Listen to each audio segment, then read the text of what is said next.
running Oh from yeah, we got some good Forsyth storms. County, Northern Davidson County, Western Guilford County until 5:30 p.m.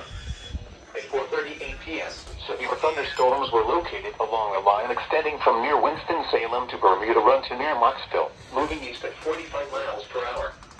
Hazard, 60 miles per hour wind gusts. Source, radar indicated. Intact, expect damage to roofs, siding, It's a and little trees. windy. Locations impacted include Greensboro, Winston-Salem, High Point, Lexington, Thomasville, Kernersville, Clements, Bermuda Run, Huntsville, and Louisville. For your protection, move to an interior room on the lowest floor of a building.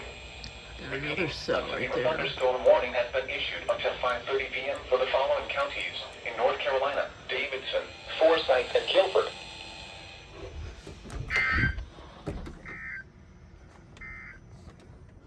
This is NOAA Weather Radio. All hazards.